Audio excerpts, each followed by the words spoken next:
जगन एक सीधा साधा 25 साल का नौजवान खटिया पर लेटा है। उसकी माँ पार्वती चूल्हे पर रोटी सेक रही है। जगन के पिता बुच्चन हुक्का गुड़गुड़ा रहे हैं। अरे जगन, कब तक ऐसे ही खटिया तोड़ता रहेगा? कोई काम धाम क्यों नहीं ढूंढता? माँ, काम ढूंढ तो रहा हूँ, लेकिन इस गांव में मिलता ही क्या है। खेत में काम करने का मेरा मन नहीं करता। मुझे अपना कुछ करना है। अपना कुछ? क्या करेगा अपना? कोई सोने की खदान खोजेगा क्या? जगन उठकर बैठते हुए कहता है। पिताजी, आप मजाक उड़ा रहे हैं, लेकिन मैं कुछ बड़ा करूंगा। मैंने सोचा है मैं एक ढाबा खोलूंगा। ढाबा? कहाँ खोलेगा ढाबा? उसी नए हाईवे के पास, जहाँ से वो बड़ा वाला ट्रक निकलता है। वहाँ बहुत लोग रुकते हैं। मेरा ढाबा चल निकला तो बस मजे ही मजे हैं। अरे पगले, हाईवे के पास ढाबा खोलने के लिए बहुत पैसा चाहिए। हमारे पास तो इतने पैसे नहीं हैं। पैसे का इंतजाम तो मैं कर लूंगा, आप बस आशीर्वाद दीजिए। कुछ दिनों बाद जगन ने हाईवे के नीचे एक छोटा सा ढाबा खोल लिया है। ढाबा बहुत ही साधारण है, लेकिन साफ सुथरा है। जगन ढाबे के बाहर एक बोर्ड लगा रहा है, जिस पर लिखा है रोड के नीचे ढाबा।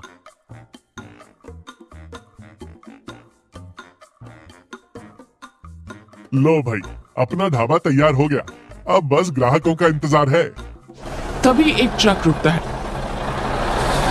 उसमें से एक मोटा आदमी, जिसका नाम अमरनाथ है, नीचे उतरता है। अमरनाथ बहुत ही चिड़चिड़ा और गुस्से वाला है। ओ छोरे, यहाँ कुछ खाने को मिलेगा? जी साहब, क्या खाएंगे? क्या क्या है तेरे पास? जल्दी बता, भूख से जान निकल रही है। साहब, दाल रोटी है, सब्जी है। बस बस, जल्दी से दाल रोटी ले आ। और सुन, अगर खाना अच्छा नहीं हुआ तो पैसे नहीं दूंगा। जी साहब, अभी लाता हूँ। जगन जल्दी से दाल रोटी लाकर अमरनाथ को देता है।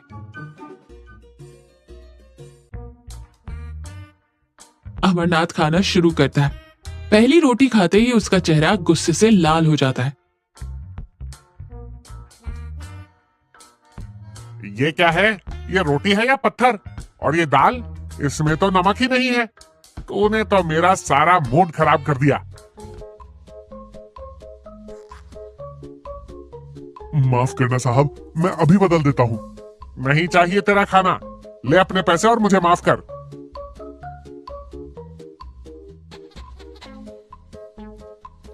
अमरनाथ पैसे फेंक कर चला जाता है।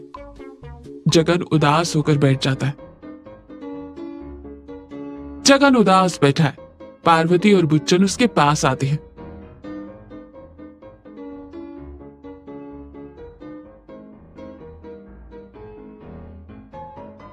क्या हुआ जगन, इतने उदास क्यों हो? माँ, मेरा ढाबा नहीं चल रहा। आज एक ग्राहक आया था, उसने मेरा खाना खाकर मेरे मुंह पर पैसे फेंक दिए। कहता था खाना बहुत खराब है। बेटा, कोई भी काम शुरू में आसान नहीं होता। तुझे अभी और सीखना पड़ेगा। खाना बनाने में थोड़ा और ध्यान दे। पिताजी, मुझे लगता है मुझे किसी से खाना बनाना सीखना चाहिए। अरे हाँ, अपनी चाची शकुंतला से क्यों नहीं सीख लेता? वो तो बहुत अच्छा खाना बनाती है। हाँ माँ, चाची से सीखना अच्छा रहेगा। जगन शकुंतला चाची के घर जाता है। चाची बहुत ही दयालु और हंसमुख महिला है। चाची, मुझे आपसे एक मदद चाहिए। बोल जगन, क्या बात है? चाची, मैंने एक ढाबा खोला है, लेकिन मुझे अच्छा खाना बनाना नहीं आता। क्या आप मुझे सिखा देंगी? अरे क्यों नहीं बेटा, मैं तुझे सिखा दूंगी। खाना बनाना कोई मुश्किल काम नहीं है, बस थोड़ा प्यार और लगन चाहिए। शकुंतला चाची जगन को खाना बनाना सिखाना शुरू करती है। वो उसे बताती है कि कैसे मसालों का सही इस्तेमाल करना चाहिए और कैसे खाने को स्वादिष्ट बनाया जा सकता है। जगन बहुत ही ध्यान से सीखता है। कुछ दिनों बाद जगन का ढाबा अब बहुत ही साफ सुथरा और आकर्षक लग रहा है। उसने ढाबे के बाहर कुछ कुर्सियां और टेबल भी लगा दिए हैं। जगन ढाबे के अंदर खाना बना रहा है। खाने की महक पूरे इलाके में फैल रही है। तभी एक कार आकर रुकती है। उसमें से एक खूबसूरत लड़की जिसका नाम रिया है नीचे उतरती है। रिया बहुत ही स्टाइलिश और मॉडर्न है। भैया, यहाँ कुछ खाने को मिलेगा? जी मैडम, क्या खाएंगी? मुझे कुछ चटपटा और स्वादिष्ट खाना है। आप बैठिए मैडम, मैं अभी लाता हूँ। जगन जल्दी से रिया के लिए छोले भटूरे और लस्सी लेकर आता है।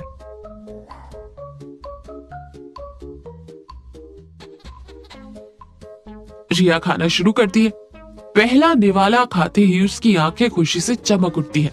वाह भैया, खाना तो बहुत ही स्वादिष्ट है। मैंने ऐसा खाना पहले कभी नहीं खाया। शुक्रिया मैडम, ये सब मेरी चाची का कमाल है। उन्होंने ही मुझे सिखाया है। आपकी चाची को मेरा सलाम कहिएगा। और हाँ, अब से मैं जब भी इस रास्ते से गुजरूंगी आपके ढाबे पर ही रुकूंगी।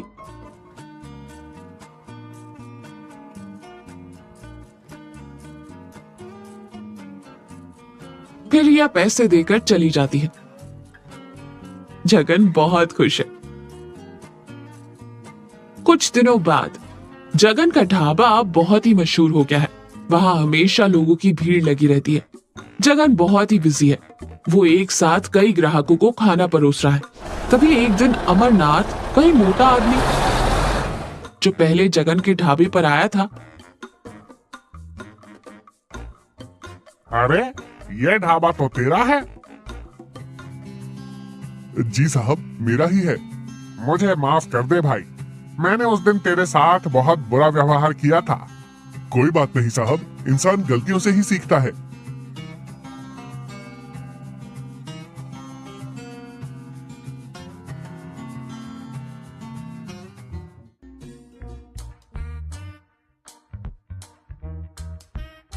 लेकिन तेरा ढाबा तो अब बहुत चल पड़ा है।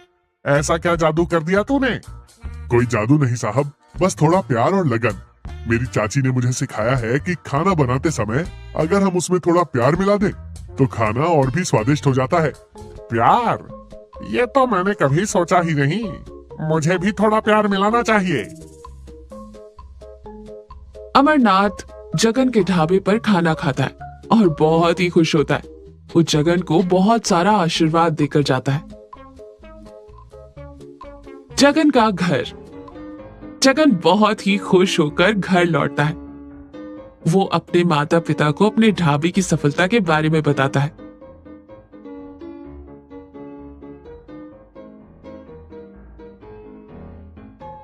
मुझे भी तुझ पर बहुत गर्व है बेटा। तूने साबित कर दिया कि अगर इंसान में लगन हो तो वो कोई भी मंजिल हासिल कर सकता है। मुझे तो पहले से ही पता था कि तू एक दिन जरूर सफल होगा। ये सब आप लोगों के आशीर्वाद और चाची की मदद का ही नतीजा है। तो देखा, कोई भी काम छोटा या बड़ा नहीं होता। अगर हम किसी काम को पूरी लगन और प्यार से करें तो हम उसमें जरूर सफल हो सकते हैं। और हाँ, अपनी गलतियों से सीखना और दूसरों की मदद लेना भी बहुत जरूरी है।